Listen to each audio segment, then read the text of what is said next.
ప్రతిఫలాపేక్ష ఆశించకుండా ప్రజల అభ్యున్నతి ధ్యేయంగా పనిచేస్తున్న ఏకైక పాలసీ సంస్థ పేద ప్రజల పాలిట కల్పవృక్షం Tata AIA life insurance. Nandyal జిల్లా Dhone branch Tata life insurance associate Jinkala Krishna మీడియాతో మాట్లాడుతూ, పేదలు మధ్యతరగతి ప్రజలను దృష్టిలో ఉంచుకొని ఏర్పాటైన టాటా లైఫ్ ఇన్సూరెన్స్ సంస్థ ఎటువంటి లాభాపేక్ష లేకుండా ఇన్వెస్ట్మెంట్లో 90% పాలసీదారులకే ఇస్తున్న ఏకైక సంస్థని, కస్టమర్లు తమ అవసరాలకు ఎటువంటి ఆంక్షలు లేకుండా అమౌంట్ తీసుకోవచ్చని, పాలసీదారుల సందేహాలను వివరించడానికి తమ సిబ్బంది అందుబాటులో ఉంటారని, డోన్ పట్టణంలో కొత్త బస్టాండ్ ఎదురుగా మెడపైన ఉన్న తమ టాటా ఏఐఏ ఇన్సూరెన్స్ కార్యాలయాన్ని సందర్శించాలని ప్రజలను వేడుకుంటున్నానని Tata insurance Dhone branch associate Jinkala Krishna అన్నారు.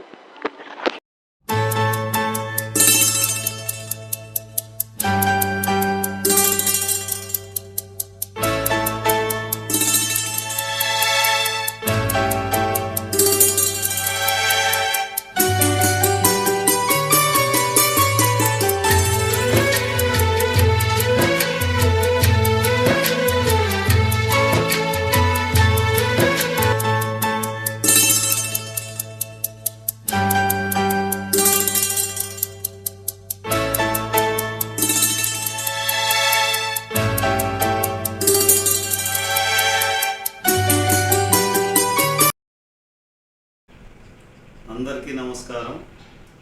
మీ అందరికీ తెలిసిన విషయమే, రతన్ టాటా గారు 2000 సంవత్సరంలో టాటా లైఫ్ ఇన్సూరెన్స్ ప్రారంభించారు. ఆయన ప్రారంభించడానికి ముఖ్య కారణం, ఇప్పుడు మనం ప్రతి కుటుంబానికి ఇన్సూరెన్స్ కావాలనే ఉద్దేశంగా ఆనాడు ఆయన టాటా లైఫ్ ఇన్సూరెన్స్ అనేటటువంటి ఒక గొప్ప ఇన్సూరెన్స్ వారు స్థాపించడం జరిగింది. వారి గురించి అందరికీ తెలిసిన విషయమే. వాళ్ళు దాదాపు 150 కంపెనీలు ఇండియాలో వాళ్ళు రన్నింగ్ చేస్తున్నారు.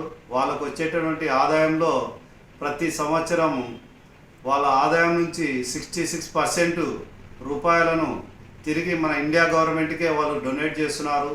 ఇప్పటికీ మనం చరిత్ర చూసుకుంటే మనకి ఇండియాలో అతిపెద్ద డోనరు రతన్ టాటా గారే ఉన్నారు. మనం చూసాము, ఇండియాలో మనకి కరోనా టైంలో జరిగినటువంటి విపత్తులు చాలా బాధాకరమైనటువంటి విషయాలు జరిగాయి. ఆ టైంలో కూడా మనకి రతన్ టాటా వారు వాళ్ళ కంపెనీ నుంచి దాదాపు 1500 కోట్లు మన ఇండియాకి వాళ్ళు డొనేట్ చేయడం జరిగింది. అదేవిధంగా రతన్ టాటా గారు ఈ మధ్య కాలంలో స్వర్గస్థులయ్యారు.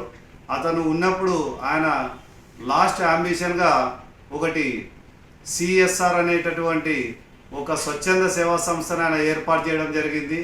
ఆ స్వచ్ఛంద సంస్థ నుంచి ఇండియాకి కావాల్సినటువంటి నిరుపేద కుటుంబాలకి కావాల్సిన చదువుల కొరకైతేనేమి, అలాగే వైద్యం కొరకైతేనేమి, అదేవిధంగా ఒక రైతు కుటుంబాలకు కావాల్సినటువంటి అవసరాలను కూడా ఆయన దృష్టిలో ఏరియా అయితేనేమి, తర్వాత సూర్యాపేట ఏరియా కానీ, కోదాడ ఏరియాలో కూడా చాలా చోట్ల నార్మల్ డెత్ కానీ, యాక్సిడెంట్ డెత్లు కానీ, అనుకోని సంఘటనలు జరిగాయి. మనం పేపర్లలో చాలా వరకు చూసాం. ఈ మధ్య కాలంలో అతిపెద్ద ఇన్సూరెన్స్ పాలసీలు ఇచ్చినటువంటి క్లెయిమ్లు ఇచ్చింది టాటా కంపెనీ. దాదాపు దాదాపు 1 కోటి నుంచి 1,50,00,000 వరకు ఆ కుటుంబాలకి ఇన్సూరెన్స్ క్లెయిమ్లు ఇచ్చి ఆ కుటుంబాలకి ఆదుకొని వాళ్ళకి మేమున్నామంటూ వాళ్ళకి ధైర్యాన్ని ఇస్తున్నటువంటి టాటా కంపెనీ. అటువంటి టాటా కంపెనీలో, అంత పెద్ద కంపెనీలో మేము సర్వీస్ చేస్తున్నందుకు మేము గర్వంగా ఫీల్ అవుతున్నాము. మా నుండి మేము పుట్టి పెరిగినటువంటి మా డోన్ గ్రామానికి ప్రతి ఇంటికి మేము భద్రత కల్పించాలనే ఉద్దేశంగా మేము ఇక్కడ డోన్ టాటా కంపెనీలో మేము సర్వీస్ చేయడం జరుగుతుంది. రతన్ టాటా గారి ఏఎం, మేము సంపాదించేటువంటి మా ఆదాయంలో తిరిగి సమాజానికి మనం సేవ చేస్తే అది మన కుటుంబాలకి తిరిగి మళ్ళీ ఒక భద్రత ఇస్తుందనే విధంగా కంపెనీ ఏర్పాటు చేసింది. కాబట్టి మేము మా సొంత లాభం కొరకే కాకుండా మేము కంపెనీ ద్వారా ఇచ్చేటటువంటి సర్వీస్తో ఎన్నో కుటుంబాలకి మేము భద్రత కల్పిస్తామని తెలుపుతున్నాము. ఇక నుండి జరగబోయే రోజుల్లో కూడా మేము ఇంకా కొన్ని జాబ్ మేళాస్ కూడా ఏర్పాటు చేస్తున్నాము. అందులో భాగంగా ఇప్పుడు యువత చాలామంది ఎటువంటి జాబ్స్ లేక పెడదోవ పడుతున్నారు. అలాంటి వారికి కూడా మేము మా కంపెనీ ద్వారా టాటా కంపెనీలో కొన్ని జాబ్స్ ఇచ్చి వాళ్ళ ద్వారా ఇంకా కొన్ని కుటుంబాలకు భద్రత కల్పించాలనే ఉద్దేశంగా మేము ముందుకెళ్తున్నామని చెప్పేసి ఈ సభామూలకంగా తెలుపుకుంటున్నాము. మాకు ఈ అవకాశం ఇచ్చినటువంటి ఎన్బీకే ఛానల్ వారికి ప్రత్యేక కృతజ్ఞతలు తెలుపుకుంటూ ఇంతటితో సెలవు తీసుకుంటున్నాం. Thank you all of you.